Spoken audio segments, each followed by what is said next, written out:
Welcome back. We have another episode of Allison and myself breaking it down. Today, we're getting into all sorts of stuff. I'm not really sure. Maybe emotions, maybe fear, maybe sadness. So stick with us. Hello, everyone. This is Meredith with a Y, and I am your host, Meredith Willett. Today, we are going to go deep, changing lives, and I am giving you the keys to the castle.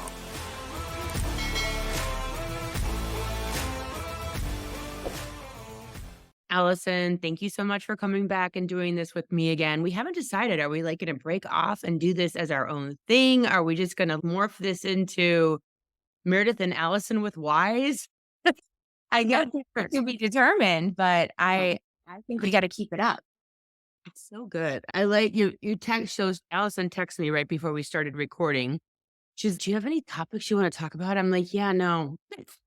Like, I'm not sure. I So constantly want you to validate me, Mayor. I just want you to say, "Yes, yep, that's good." That's why I ask you. yeah, no, it's like, and that's the thing. Like, I think it's, hey, you come with the questions and I'll see what I can drum up over here. That is why I think this is really good, is because so often I'm either oblivious to it or too close to it. One of the two. Either way, I'm not recognizing, like, hey, people want to know this.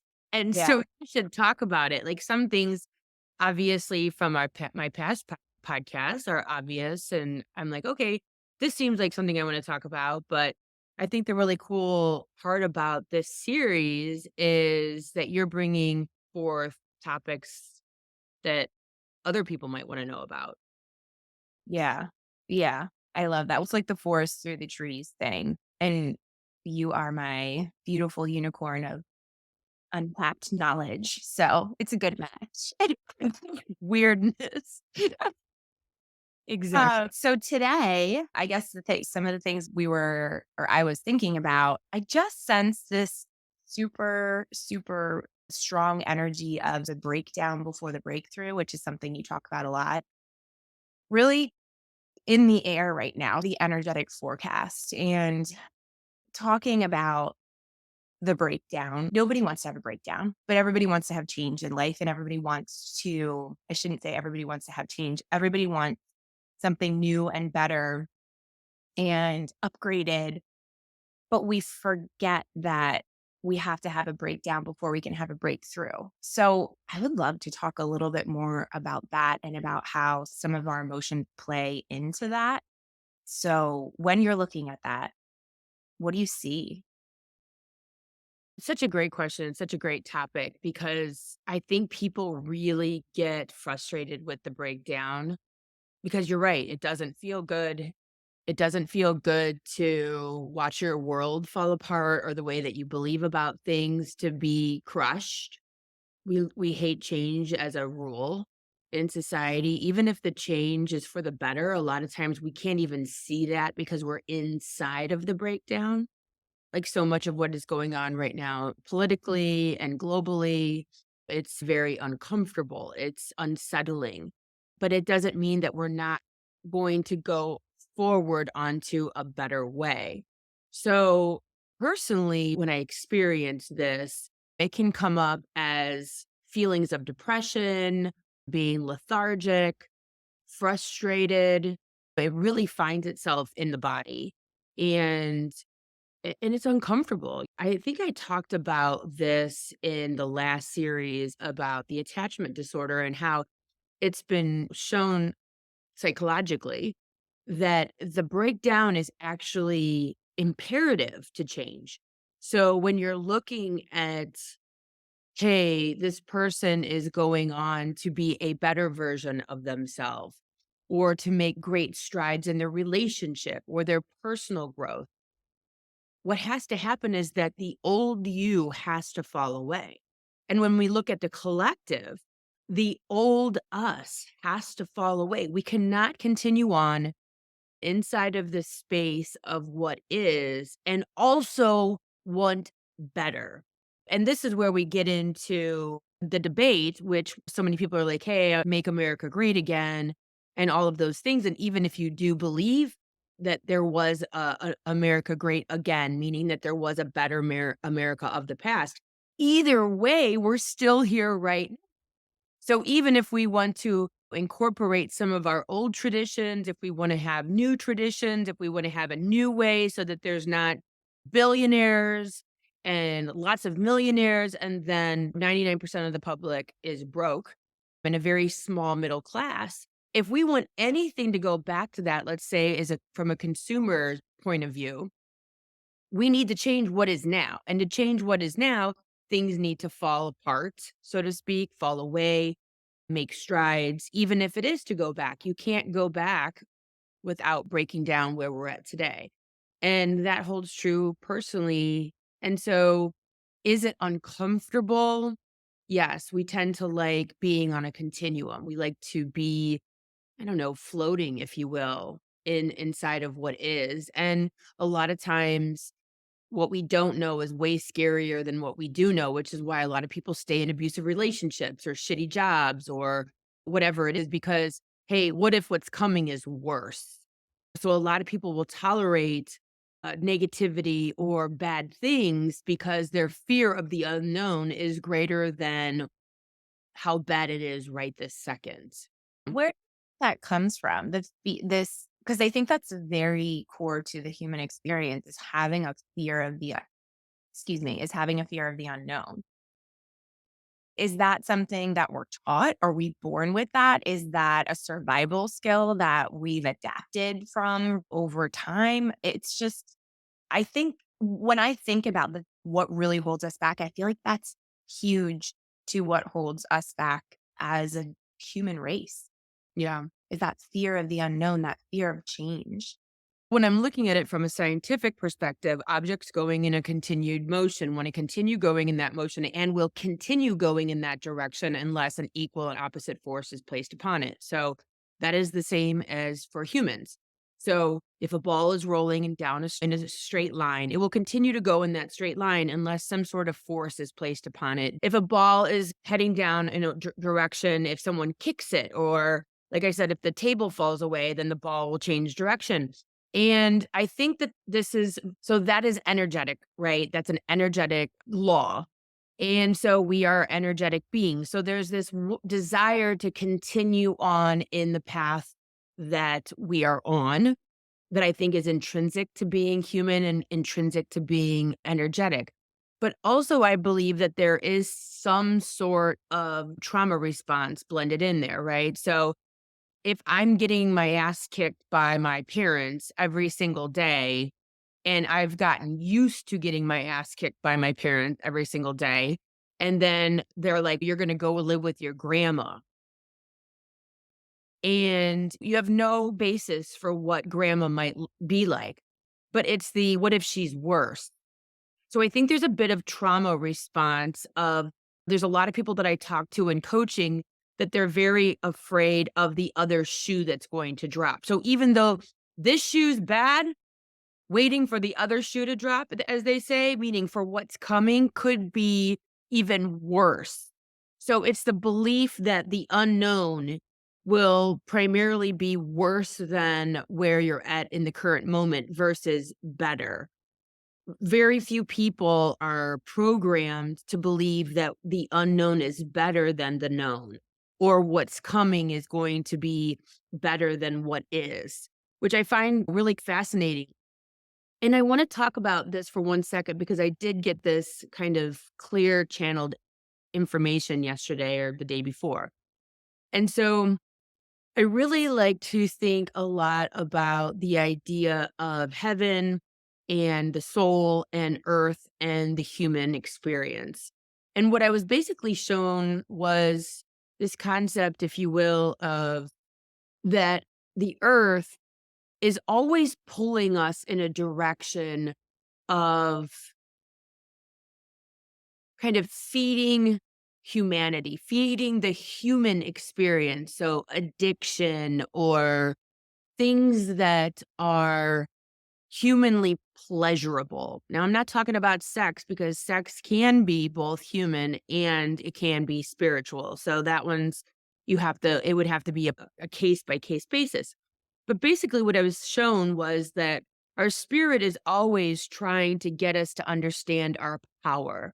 our spirit is always pulling us in the direction of, no, but you don't understand. You're so powerful. And like, I know that you think that drinking 10 gallons of tequila is going to be fun, but I promise you, like, meditating for an hour is like way better. Like, having a drum circle or going for a walk with your friends or, but like, even talking about that, it's no, actually going to a rock concert and getting shit faced is way more fun.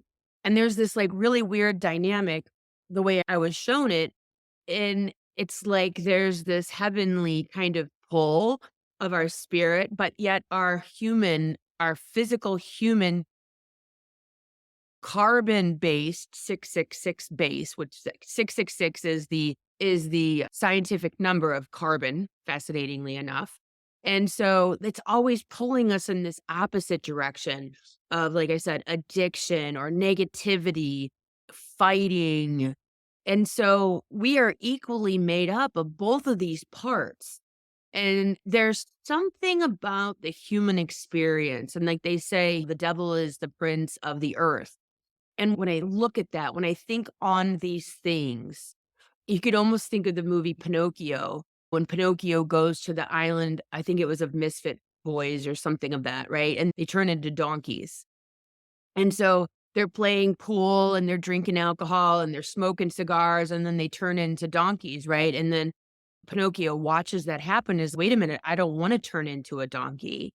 And so he escapes the human fallings or whatever the word is, the human traps, right? Of drinking and smoking and gambling and wasting away your life. And he's, no, I don't want to do that. I want to be over here. I want to go see my dad. I want to be a real boy.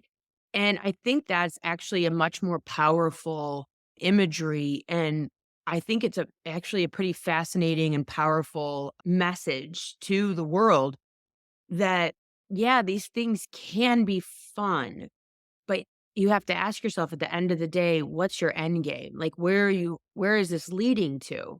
And I just feel that there's something about the human experience wherein, as a spiritual being having a human experience, we really do have to fight against being human, being negative, being gossipy, arguing with people. There is a sense of rising above, both mentally, physically, and spiritually, to stay out of these things because it's easy to get sucked in. Like, it sometimes feels good to get a little human, right? But in the big picture, they've shown that the more you drink alcohol, the more predisposed you are to depression. Physically, breaks down your body.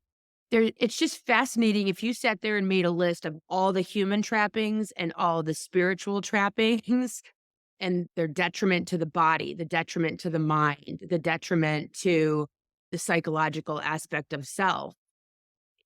I think that it's maybe what I'm talking about is obvious. I don't know, but I see it as very much a clear cut separation between following your three-dimensional self, as we talked about last week, and following your five-dimensional self and the ramifications of both. And I believe that negative part, if you sit inside, back to your comment, if you sit inside of your spiritual self, everything is always working out for the better. You will be led to believe down the path that, of course, the next thing that's coming to me is better. If you follow your three-dimensional self, which is this human existence, of course, the next thing is most likely going to be worse than what this is now. I was driving through an underserved neighborhood. God, was it yesterday or the day before? Yesterday. And I was fascinated that as you drive through an underserved neighborhood with a lot of poverty, things like billboards for alcohol, corner stores, most likely without fresh produce, and a church on every corner. And I find that fascinating because the way I see church is a very three-dimensional thing.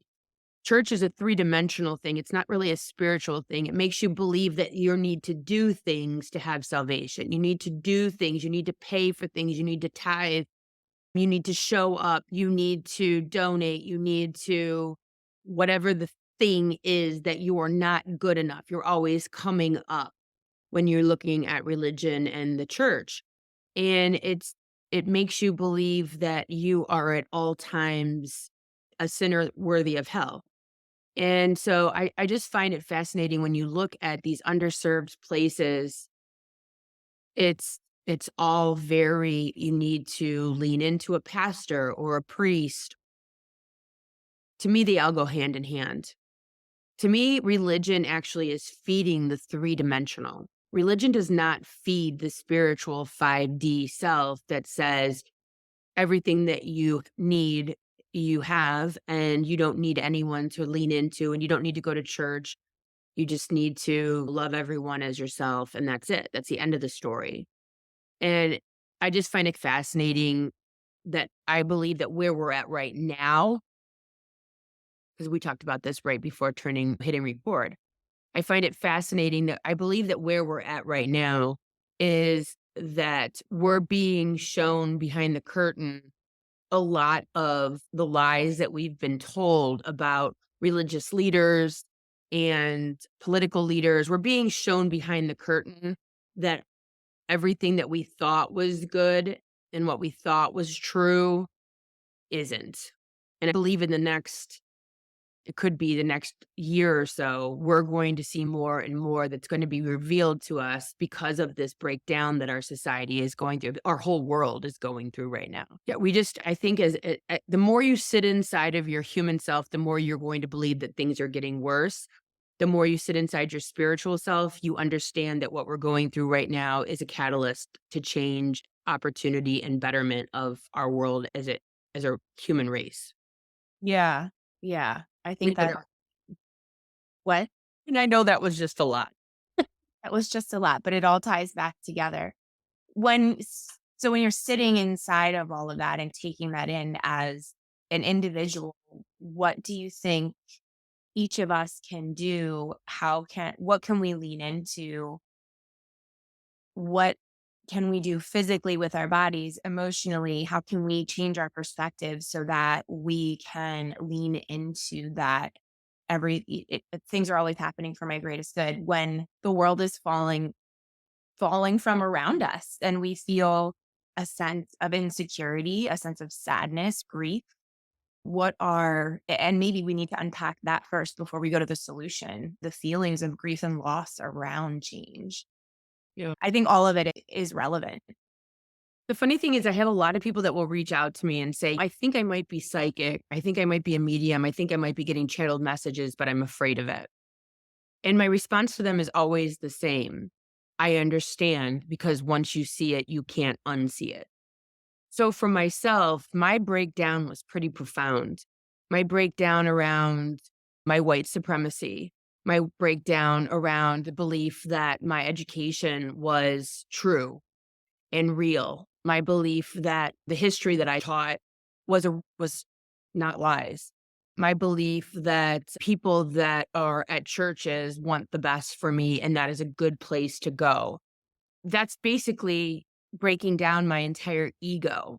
When you believe that when you find out that everything that you've ever been taught is a lie basically and is based on human deceit to continue the society and the direction it's been going and that all of it's fake and that now you have to figure out what is real, that's pretty profound. And so when I'm looking at where we're headed and how the veil is being lifted and how can we survive in this, my go-to is always faith. And that might sound weird unless you listen to me a lot, but faith is not the religious faith. Faith is a little bit trickier, but it's always going to be, I know I'm exactly where I'm supposed to be, even if it's scary. I know I'm exactly where it's supposed to be, even if it's uncomfortable. I know exactly where I'm supposed to be, even if it doesn't feel like it. And this has actually served me profoundly well. And it's hard to have this conversation with people who have lost a child, who are going through chemotherapy, who are financially in a bad place. But I will tell you, by way of recognizing and owning that everything that has happened to me is for my greatest and highest good, no matter what it looks like, will keep you in a much more positive mindset, frequency, belief system, all of it, than thinking that the world is out to get you and you're being punished for something, which is the very religious human thought process is, hey, I did this really bad when I was a kid. I'm being punished for it now. Or I did something bad to somebody and now I'm being punished for it. It's a very much of a lack mentality. It's a very lack way of living life. So for myself, I tend to look around and think that the world is always working out for my greatest and highest good. What happens with that? Scientifically and psychologically, they have proven by way of almost like a brain algorithm that when you say the world is working out for me all the time, your brain will constantly look for ways throughout your day that your life is working out for you. So instead of me looking around and finding negativity in everything, I'm always looking around and my brain is finding the positive that is supporting my theory and my brain process that everything is always working out for me. So when I got cancer, and I use these really aggressive examples because people are like, "Oh, yeah, it's great to say that when, you have a good life." When I was going through cancer, I was not feeling like I was having a quote good life, right? So I'm using something that's very aggressive. And so how did I look at cancer and think everything is always working out for me? Because when you do that and you're going through a difficult time, you're forced to then say to yourself, "How is this working out for me? How is this a positive in my life?" So let's say for example, you're in Ireland and you've been sitting at dinner for a whole 5 seconds and your daughter calls you and says, "Hey, I just wrecked the car with your kid in know it." that. And so you say to yourself, you're going to have your physical response, which is, "Holy crap, that sucks. I hate everybody.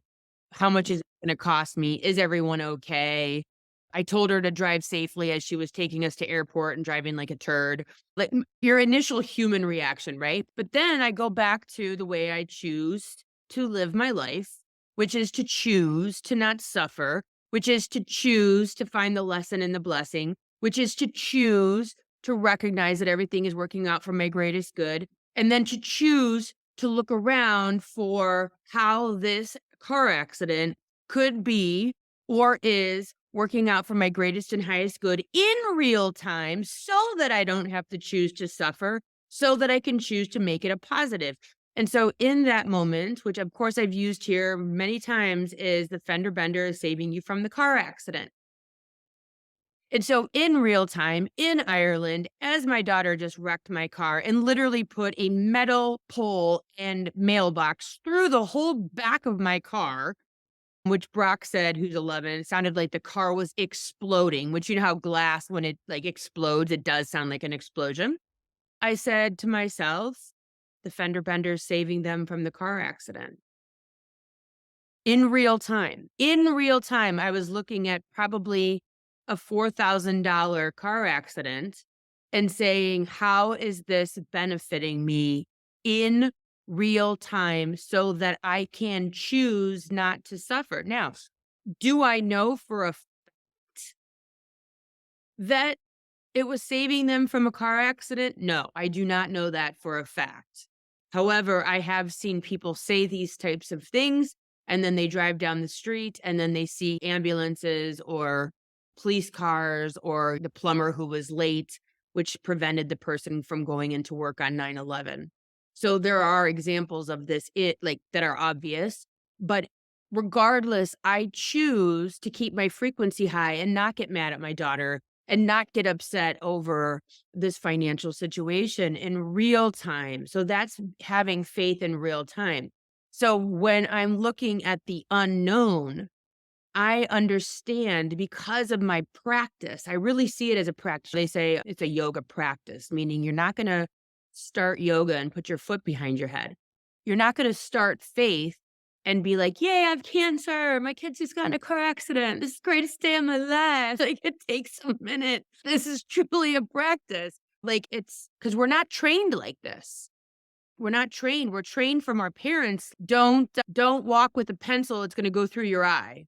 Yeah. Don't walk with drinking with a glass in your mouth. You're going to trip and fall, and the glass is going to be lodged into your brain. Don't do anything because bad things will happen. Maybe it is very much part of the human programming experience that our parents raise us by way of fear and all of those types of things. And but mine is always, even if it's like your child and they might not be great at school, like maybe school's not their thing, so maybe that's a steering wheel to become a chef, or maybe that's a steering wheel to become an artist or some other craft. Because I think that when you're told no, hey, no, math is not for you. Hey, no, science is not for you. Hey, no, this career is not for you. It's because the universe and your higher self is calling you into another direction. And so even when you don't get the job, I talked to a lady a couple weeks ago in an appointment. She's, I have literally applied for 70 jobs and been told no. And I'm like, you have two choices. You could take that as a negative or understand that the universe is super excited about you getting this other job that's just over there waiting for you. And so I think it's in real time, it's about, is the world against me, or is the world a negative and horrible place, or is the world a positive and amazing place that's just brimming with opportunity and greatness, and I'm either programmed to see the greatness or I'm programmed to see the negativity. So the nuance in that I always kick around in my head is this idea of everything is always working out for me. And The nuance in that you said.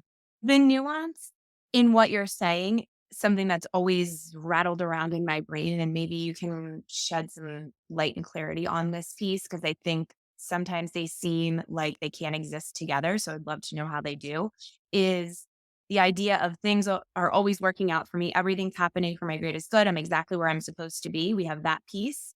And then we have the other piece, which was the first thing that we talked about is manifesting, and you're manifesting everything around you. If you're negative is attracting itself to you. If you're positive is it like you're a magnet and you're magnetizing all these situations to yourself. How, if you're magnetizing, let's say, negativity towards yourself, can you also be in your highest and best and exactly where you're supposed to be? Like, how can those two things exist together, or can they not? And that it's the choice and you have to choose the road. I honestly feel like it's a choice. Again, thank God we don't manifest immediately because pink elephants, right? It would be awkward to have a pink elephant all of a sudden appear in my room right now. So we do have the benefit of not manifesting immediately. So in that moment in Ireland, I get the call, get instantly frustrated because my human self panics and gets upset. But then I adjust the steering wheel and say, no, it's working out for my greatest and highest good. And so let's say I don't take that route. Let's say I get pissed off. Let's say I start yelling at my daughter and saying, "What the hell were you doing? You're driving like an idiot. I told you when we were on our way to the airport that this was going to happen." Now, mind you, at the very next table, there are these really different people, right? And so maybe they overhear me and then they start going, "Oh, your daughter got in a car accident back home, huh? Yeah, she did. Now she's talking crap about my daughter." Maybe her husband starts saying, "Yeah, negative." And then Jim starts saying, "Yeah, Skylar, she doesn't even pay attention, negative, negative." And now we've got this vortex of negative. And then maybe the waiters, "God, are you having a bad day?" And now we have, so it's growing legs, right? And so then they go back and they start talking negatively about my daughter. And maybe the waiters, yeah, their daughter just crashed the car back in the States. And so now someone else is talking negatively about my situation and my daughter. So the thing of it is now, because I didn't go that route, but we all have done this. Then you get up and then you get a bad phone call and then you get a bad text, or then you walk back to your hotel room and trip and drop your food all over the floor. And then it's, "See, everything's always going wrong. I told you I shouldn't have woken up today. I told you this was going to be a bad day." And so it's like when one thing goes bad, then another thing goes bad, then another. Like we've seen those days where you're just like, "God, I just need to go back to bed." But if you nip it in the bud and you're like, "You know what? No, this is working out for my greatest and highest good. I'm glad they got in a car accident because or a fender bender because it prevented them from getting in the car accident." And the challenge is when someone comes to me and says, "Okay, what about when my kid got in a car accident and died?" Th We have to have that reality check. Not everybody's kid gets in the fender bender. Some people's kids get in the full-blown car accident and don't make it. What do we say to them? And so what I would say to them is, although it is completely and totally horrific, and no, I have not lost any children to a car accident or otherwise, very often that situation could be teaching the many people around them. A lot of times I'll see drug overdoses in a family where there's a lot of addicts and there's a one drug overdose and then the other kids get clean. A lot of times, unfortunately or fortunately, but it is what it is, when we do see the end all be all of destruction or quote negativity or a bad situation where someone does lose a loved one, what I would say to them is look around and see how that person's passing has changed the world around them because you will see it. 9 times out of 10, if you decide to look, and trust me, I know I'm speaking from a very scary place because I have 4 children, and when you talk about this kind of stuff, your feet are being held to the fire, which is, "Hey, lady, you got kids too, so this might come and knocking on your door," and I do understand that, but I can only speak to what I've been shown.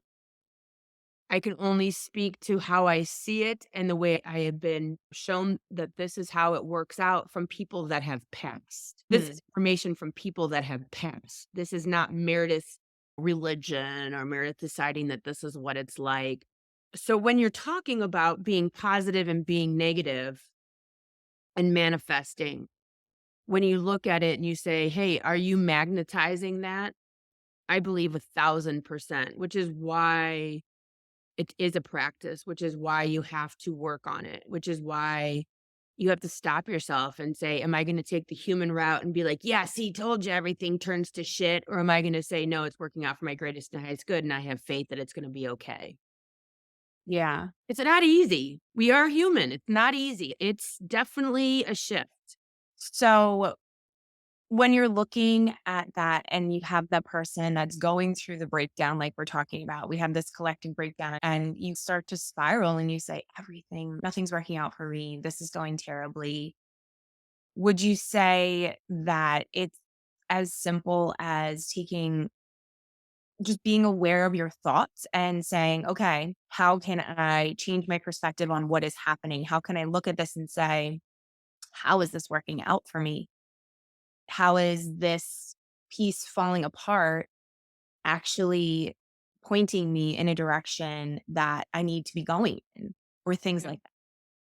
Yeah, and honestly, I've struggled with this the last couple of weeks as we're watching news come in about the dollar and, like, hyperinflation possibilities and all of these things that we're watching in real time that are possibilities, and, like, when I look at it, it's almost blind faith in those moments because now, mind you, when I say blind faith, I'm still the same psycho that went out and bought 7 large containers of peanut butter and have them stored in my basement. There's a difference between blind faith and everything's gonna work out and my kids can eat air. And look, you gotta be smart about some stuff and you gotta do your best to prepare for a hurricane. You have to be prepared for a tornado.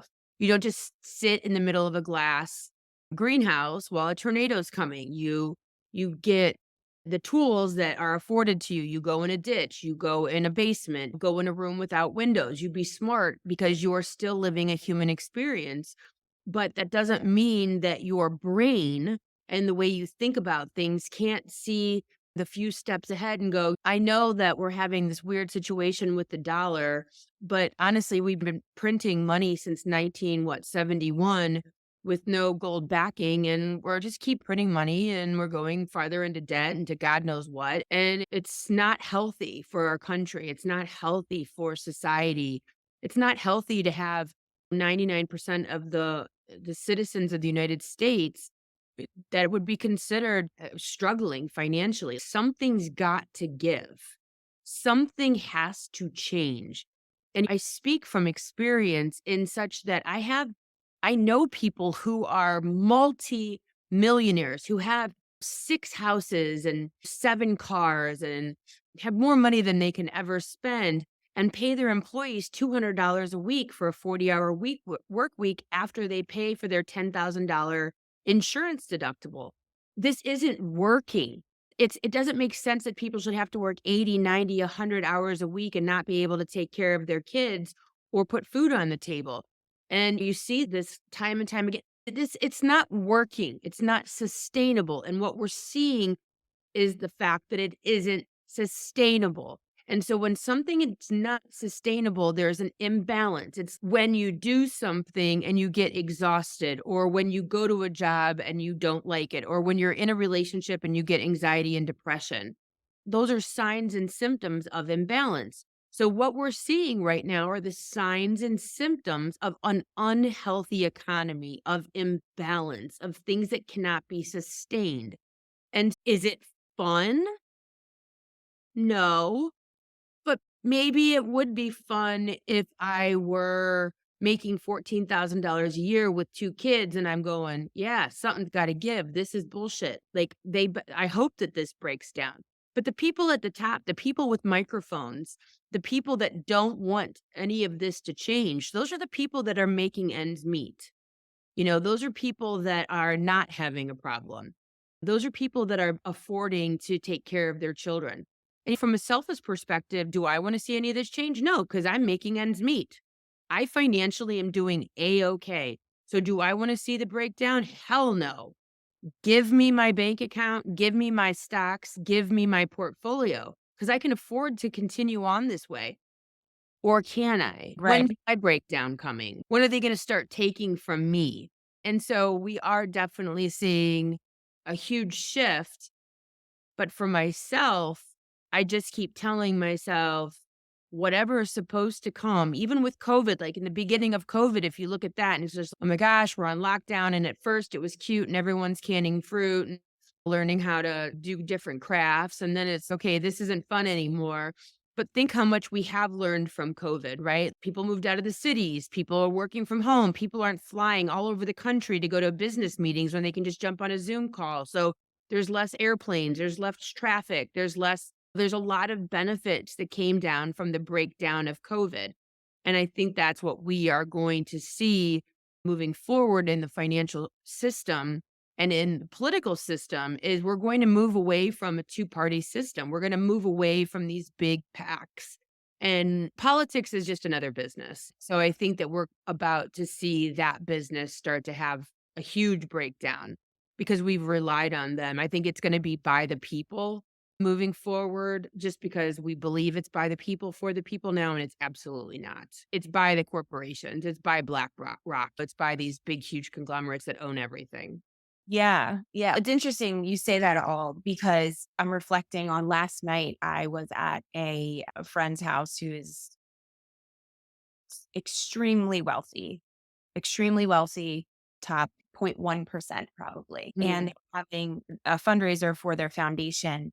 And we were there. And what they did was they had 9 people come up and speak that are from different parts of their foundation that work in different nonprofits around the globe. And the stories that each of these leaders told were so incredibly moving and heartbreaking, but also inspiring at the same time because they're taking action and talking people that live on less than $1 a day, that don't have food or shelter, that are getting abused in traffic and real life situations of hearing somebody's first name and hearing their story and over again to the earthquake where aid was not allowed to be sent in. Just I can't even paint the picture of how deeply saddened I was to hear these stories. Now, that's with purpose. The reason that all the people, that probably 50 people that were sitting in that room were there, and the 50 people sitting in that room, extremely wealthy, totally different ball game. The Yeah. reason they were sitting in there was to hear these stories so that their sadness, their grief, their mood by their emotions to write checks out, to give to these people who need it. And I think talking about the breakdown before the breakthrough and talking about emotions as your guide and why you have to go through these sort of cycles in order to have change, to me, that really highlights all of that. And I guess when I start to think about this, we talked about anger a couple podcasts ago, and we talked about how anger moves you, but also how anger is an outside layer emotion of an inside layer of typically sadness, grief, all of those other pieces. Yeah. So, what that brings me to the question of what is the purpose of sadness as a human? What is the purpose of grief? I think it's such a hard emotion for people to process, to feel, and all we want to do is get out of it. And I think it's very difficult for a lot of people. So I would love to hear your perspective. Yeah. I actually did a video on this and talked about the grief. So grief lives in the lungs. When you talk about the emotion grief, you're referencing lungs, pneumonias and bronchitis and asthma, things of that nature. And so if you struggle with these situations, I would look into the emotion of grief. But when I made the video, I was talking about that, like when my grandmother died, I allowed myself to grieve, but then I didn't sit inside of grief. And one of the commenters was, "You clearly never lost a child, and you're out there spewing this garbage," basically, which I get. If I lost a child, I don't know how I would react as far as grieving. But if you're talking about grieving things, the loss of a job, the loss of a relationship, the loss of a situation, a loss of a house and tornado. Again, I always try to compartmentalize and allow myself my human experience, but not to wallow in it, not to suffer inside of it where it takes me over. I think that it's really important when it comes to emotions like sadness that we do allow ourselves to experience it because so often, like you said, and especially in American culture, we just want to stuff it down and make it go away. Take a pill, ignore it, eat, drink, take drugs, whatever it is to move around the issue instead of going through the issue, which, as we've very often learned about, is that there's no escaping it. You can take your antidepressants for 10 years, and at the end of 10 years, if this was a situational depression versus a clinical depression, it will rear its head at the end of those 10 years when you get off of your antidepressant, and now you're gonna have to be forced to deal with it because it's situational. But I think that emotions are steering wheels to let us know where we are on the planet. What we're like to I feel like Earth is a playground of emotions. It's a playground of very dense emotions and dense, heavy experiences to let us fully awaken and learn and be a part of learning in a very tactile, visceral way that you cannot experience as a spirit on any other planet in quite the same way. So when sorrow or grief happen, which even so you were sitting in that room last night and you're watching this presentation, and then you may have been dealing with sorrow this morning. Your body might have been dealing with something or been affected by proxy of watching or listening to these stories that affected your brain and body as if you had actually gone through them or as actually if you experienced those things that were sad or sorrow filled.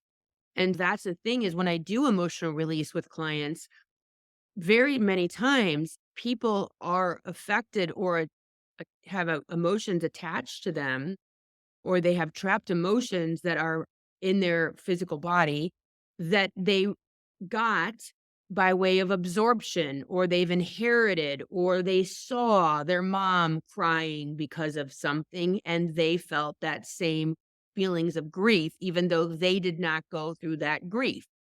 And I am not a fan of breast cancer walks. I think it's a bad idea. If you want to give money to breast cancer, if whatever, but when you advertise these situations, I think we need to have money that just goes to this stuff without having to advertise illness. They're doing some toe in research right now that a lot of teenagers are starting to get like tics, Tourette's tics by from social media. And this goes back to a lot of the work that I do, which goes back to the molecules of emotions and Dr. Sarno's healing back pain, where the brain picks up physical ailments based on, I think we did a podcast on this. The brain picks up physical ailments from societally acceptable situations. So society right now is accepting, if you look at what's her name? Billie Eilish. She now talks about having Tourette's. If that one kid, he just did a special on Netflix. God, I can't think of his name. I just watched the whole special, but he has tics. And so societally, and maybe we're just becoming privy to it, I don't know. Tourette's and tics are becoming normalized and is becoming a thing, just like in the 80s it was again, or the 90s it was ulcers, and then a couple of years ago it was plantar fasciitis and rheumatoid arthritis. Like they're showing that this stuff is coming from our brains. And so when these kids are watching all these people have tics, the brain is picking this up in the subconscious as an expression of emotion, a distraction from emotion, a distraction from pain, a distraction, a release of pain, a release of depression, a release of anxiety. And so the brain, it's just fascinating the way that the brain picks this crap up and doesn't want to deal with it, doesn't want to process it, is using these outside physical kind of ailments to try to work through difficult emotions. And so back to what you're saying is like, why do we have these things? I believe that grief, depression, anxiety, anger, frustration, all of these horrible things that we feel as human beings are steering wheels to change. And a lot of people are like, I didn't choose to be born with clinical depression. And I would say, yeah, I understand that. But is there anything in your immediate surroundings that is propelling it, perpetuating it?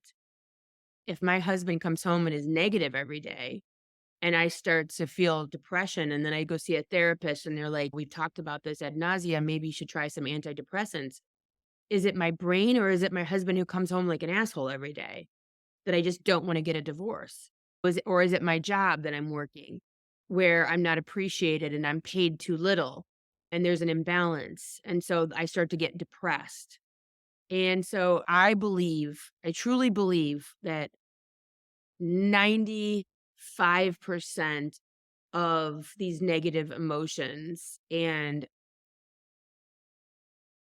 illnesses can be a signal that there is a change needed in that person's life that they are not moving on. Really Mhm. do believe that. And I know people will probably fight me on it, but I know for myself in the past when I've had to take, quote unquote, had to take medication based on suggestions by others, if I would have just made the change in my life, I would not have needed the medication. Now, I'm only speaking for myself and some people that I've seen on this planet, but the majority of people that I have been,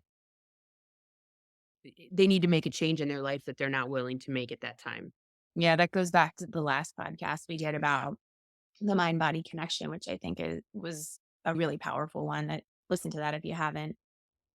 So the breakdown to the breakthrough, uh, I guess any tangible tips that our listeners can take away and say, okay, I'm in the thick of it right now, whether that's globally or personally, which I think Typically, when it's globally, it's also personally, at least Micro, I macro, micro, have. macro, all the time. It's crazy. What can we do? How can we think about things differently? What are some actionable items that people can take to really just keep themselves as healthfully moving through this as they possibly can? So it's been said that the imagination is more powerful than reality, right? And the way that your perspective is on things. My perspective on my breast cancer was a positive one. So I had a positive breast cancer experience. Somebody might have the exact same breast cancer and have a very negative experience. And so their experience of going through breast cancer would be profoundly negative. Was every part of my breast cancer experience positive? No. Do I decide to make it that way in my head? Yes. Why? Because it benefits me. It benefits me to pretend or to perspective or to look at my experience as a positive one. It benefits me. It benefits my family. It benefits my husband. It benefits my body. It benefits everything about my life to choose to see everything as a positive. So let's say, for example, this afternoon, there is I don't even know, a tornado that comes in and takes my whole house today, okay? And I'm like, "God, I really this shit in my house." Like, I love my green chairs and I like my chandelier.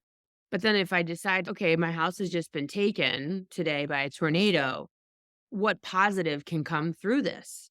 I look at it and go, keep asking yourself, "What can I be learning in this that is going to better my life?" How can I look at this and find something freaking positive from this experience that's going to change my life forever?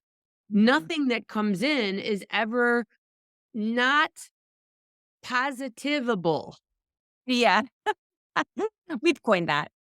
It's not positivable. When someone even might say, my son just died of a drug overdose, and I would say, what good can come from that? Although it's horrible, although you hate everybody, although you're so pissed off, although this is the worst thing that's ever happened, what positive can come from this? And if you focus on that, I promise you today will be better, tomorrow will be better. And if today and tomorrow are better, the next day will be better. And the next day after that might be a little bit tougher. But if you go back and you go, no, I am choosing. It's like the rose colored glasses. It's fake it till you make it. It's smile therapy. It's choosing to believe that it's always working out for your greatest and highest good. I don't give a shit what anyone says.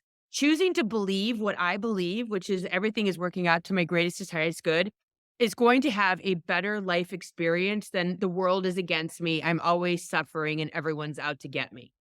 I think a nuance to that too, what I'm thinking of is the rose-colored glasses piece is also not to have complacency though within that. So it's not like you said, it's not like you're gonna go hang out in a greenhouse and the tornado's coming, right? Have common sense, take actionable movements towards bettering your situation, your mindset, whatever it is. But you can be positive and still make a change. You don't just have to, it's not like you're just going to sit there and then the world around you is going to suddenly make that hard decision for you. You still have to take the action, Yeah. which is And something I'm personally working on. right. And if the action is like fear, take a pause. If my action on the phone while I was in Ireland to Skylar would have been like, "You're an idiot. How could you do this? You're so stupid."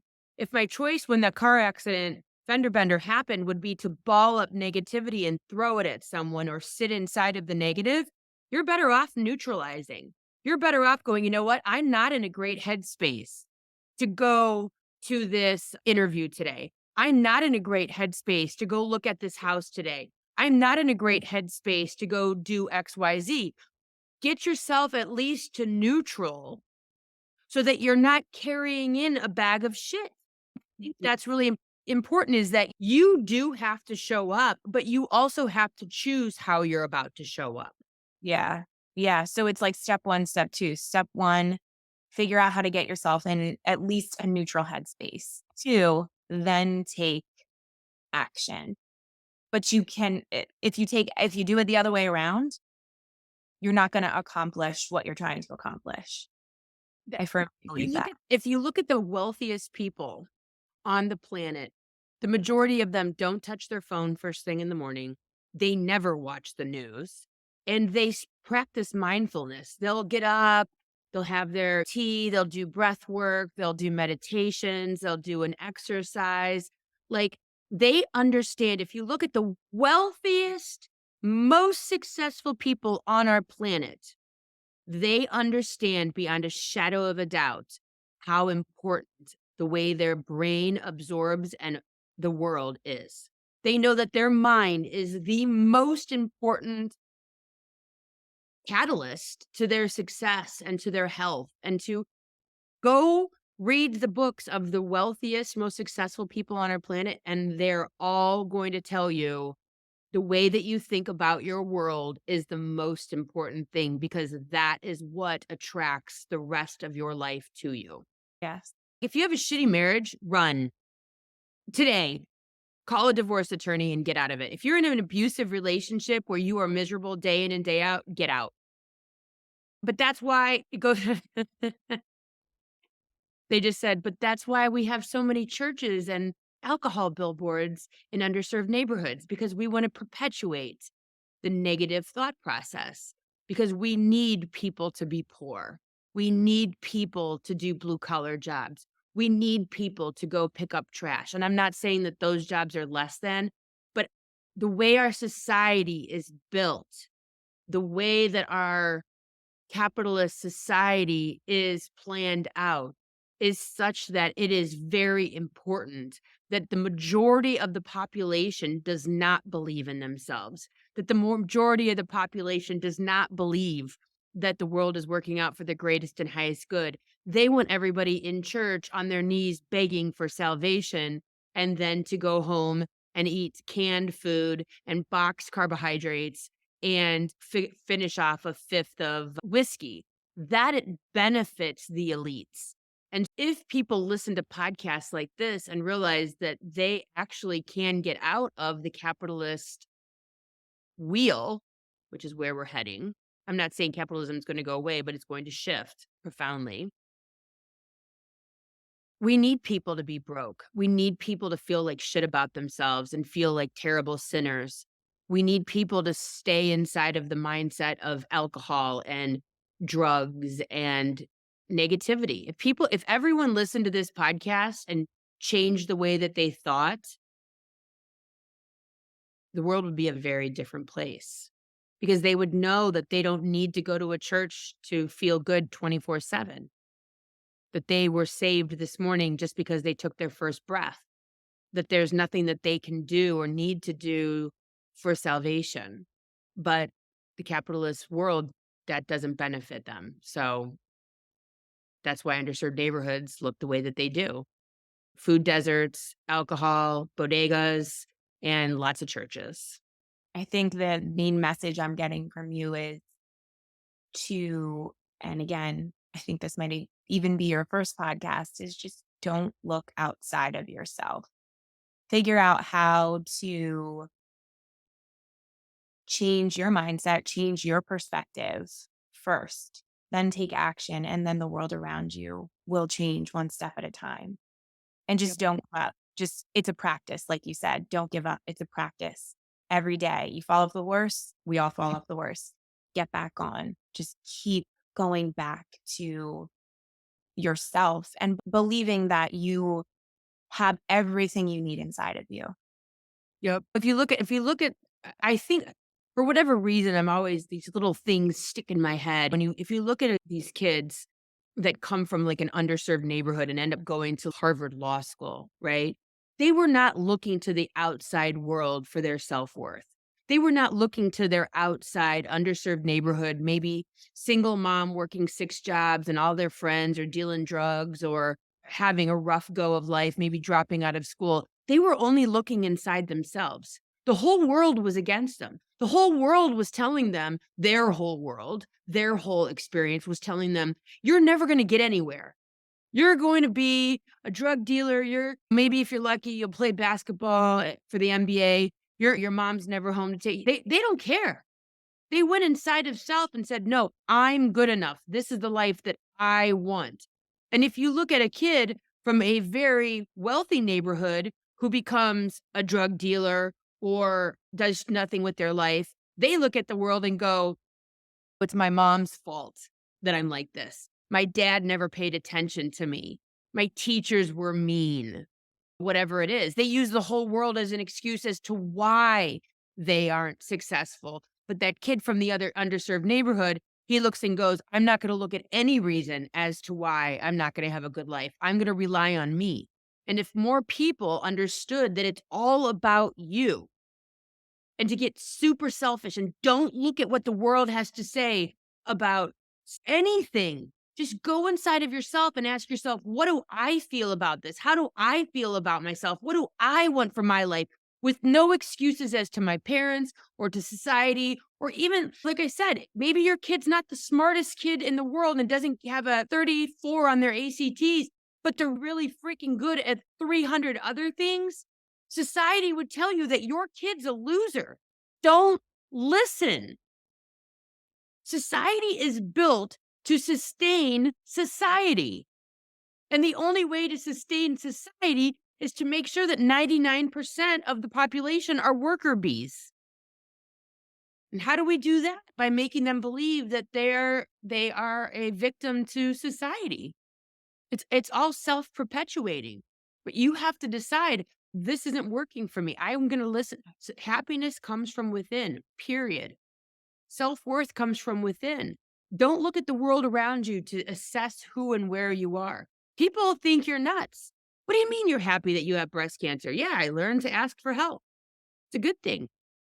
I learned to stop waiting for my husband to retire to go on trips. It's a good thing. I stopped waiting. It's a good thing. You're nuts. Great. I'm nuts. I don't give a shit. It's working for me. I'm nuts all the way to the bank. I'm nuts all the way to charging what I charge for an appointment. I'm nuts all the way to happiness. I'm okay with that. Be nuts. Better than looking at the world and going, this is the way that it is, and I'm sane. Yeah, keep your hands Okay. on the steering wheel. Exactly. It's good stuff. This was fun.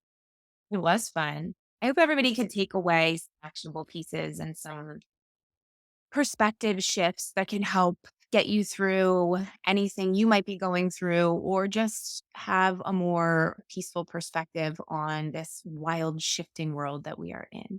Yeah, I think next time we should definitely talk about education. I know a couple weeks ago we talked about the fact that we would be talking about education and how it's going to be changing, but I think that this is a great jump off point to take some notes and be like, all right, what about education? Because as I'm thinking about the underserved child or the person from the very wealthy community and how society really benefits from keeping the 99% and the 1% in its place. I think that as we're watching the education system change, and I think what we're gonna see in the very near future is that people are gonna start pulling their kids out of schools left and right, and what they're showing me is that these mass shootings are actually a catalyst to that. I think next week we should definitely talk about the education system and where we think it's going and any messages, and I'll be tapping into up there to see what they have to offer us, but let's talk about that next week. Without a doubt. Yes, let's do it. That's a near and dear to my heart subject. So I look forward to that. Absolutely. And I think we'll be able to shed a lot of light on that. So far. Thank you so much for being here again, Allison. You are my muse. Oh, Literally. you are my muse. My goodness. Thank you. I love it. All right. Have a great week, everybody. And I'll see you back here next week with Allison talking about education. Thanks, hon.